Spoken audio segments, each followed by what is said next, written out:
के चलने के नियम 200 के अनुसार संकल्प का नोटिस माननीय सदस्य श्री वेणुगोपाल जी और 119 सदस्यों ने दिया।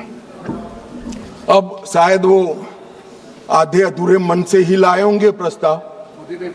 पूरे देश को, दुनिया को मालूम है कि यीशु का 2026वां वर्ष चल रहा है। उन्होंने अंदर तिथि में 2025 लिखी है। उन्होंने ऐसा सोचा कि इससे स्पीकर साहब रिजेक्ट कर सकते हैं। उन्होंने संकल्प ही संलग्न नहीं किया। जो संकल्प होता है वो संलग्न करता है, मगर भूल गए वो कॉपी संलग्न नहीं की। उनको लगा कि स्पीकर साहब इसके कारण रिजेक्ट कर देंगे और जब ये इनके ध्यान पर ला दिया गया तो उन्होंने नोटिस वापस ले लिया और दूसरा नोटिस आ गया। अब दूसरे नोटिस की बात करता हूं। दूसरे नोटिस में एकमात्र सी गौरव गोगाई के एक्चुअल हस्ताक्षर से बाकी सारे जेरोक्स थे। ये नियमों अनुसार रिजेक्ट होने का मामला है और फोटोकॉपी नहीं चलती है। सदन के सदस्य ने एक्चुअल हस्ताक्षर वाला नोटिस देना होता है। साहब चलो मान लो एक्स्ट्राऑर्डिनरी सर्कमस्टेंसेस है, वो विपक्ष के सदस्य स्पीकर साहब के सामने अविश्वास की प्रस्ताव लाना चाहते हैं, मगर इतनी गंभीरता नहीं है कि नियमों के अनुसार लाए, नियमों के अनुसार लाए। मान्यवर, ये नियम पढ़ते ही नहीं है। कोई पार्टी के नियम से सदन नहीं चलेगा, इस लोकसभा के नियमों से ही ये सदन चलेगा। मान्यवर,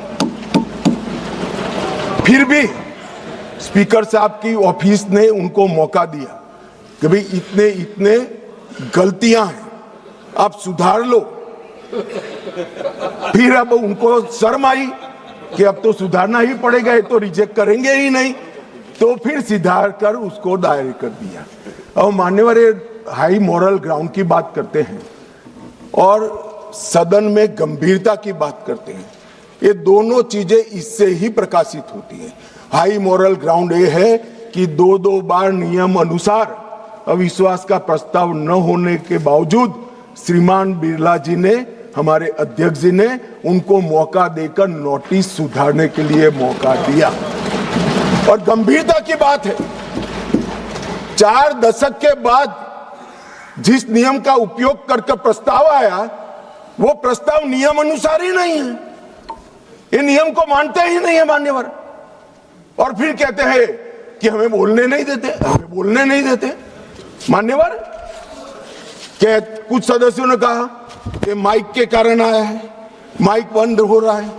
अभी गिरिराज जी भी खड़े होकर बोल रहे थे पप्पू जी के खिलाफ, तो माइक बंद कर दिया। गिरिराज जी का भी बंद होता है मंत्री होने के बावजूद। ऐसा नहीं है भाई, ये सदन नियमों से चलता है और जो नियम अनुसार नहीं करेगा, डिसिप्लिन से नहीं करेगा, उसका माइक बंद ही हो जाएगा और उसका माइक बंद हो ही जाना चाहिए। मान्यवर,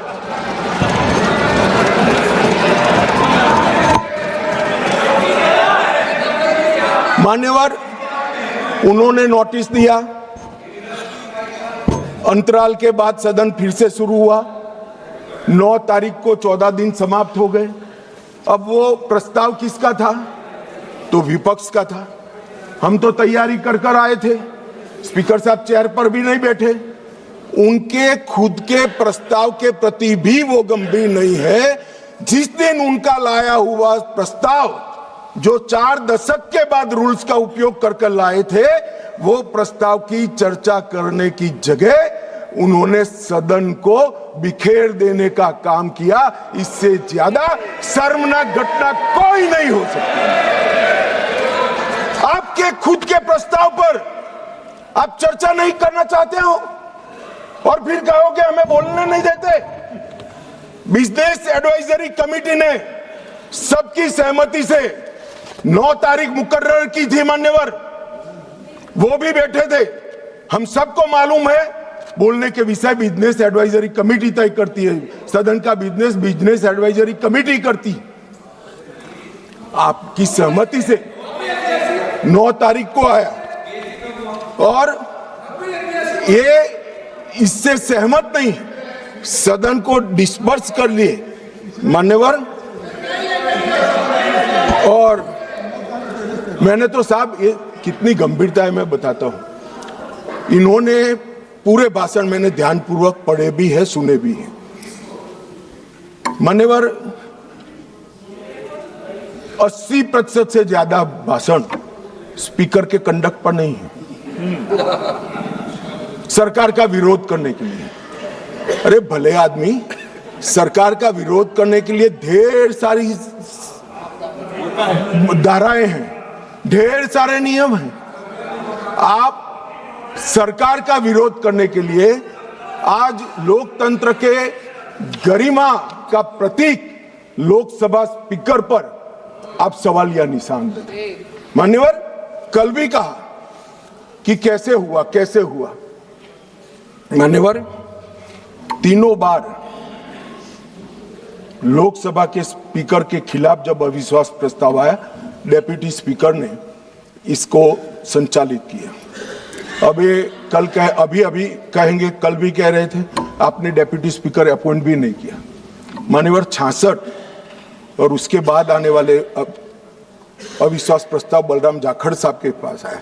दोनों वक्त डेप्यूटी स्पीकर थे, पद खाली नहीं था, डेप्यूटी स्पीकर रखे थे, मगर दोनों कांग्रेस पार्टी ने ही अपने रख दिए थे साहब। अब ये कहते हैं कि डेप्यूटी स्पीकर पर हमारा अधिकार है। दोनों समय डेप्यूटी स्पीकर कांग्रेस पार्टी ने अपने खुद के रखे थे। आपको स्थान खाली है, इसका मुद्दा उठाने का अधिकार ही नहीं है। आपने तो विपक्ष का स्थान अपने सदस्य से भर दिया था। ये क्या उठाते हैं मुद्दे साहब? और ये कांग्रेस पार्टी का कैरेक्टर है। मैं आज इसमें जाना नहीं चाहता, अगर विरोध करेंगे तो जाऊंगा भी। मान्यवर फिर उन्होंने कहा, भाई एसवी के राव आपकी पार्टी के सदस्य थे और दोनों बार एसवी के राव उपाध्यक्ष थे।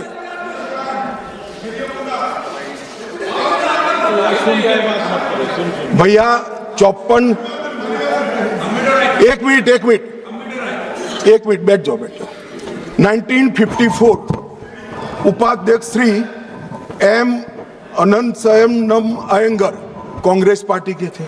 1966 एसवी के राव उपाध्यक्ष, वो भी कांग्रेस पार्टी के थे।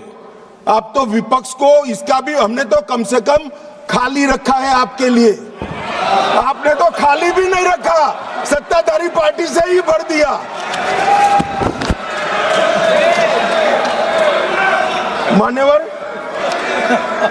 मान्यवर हमें परंपराएं सिखाते हैं। मान्यवर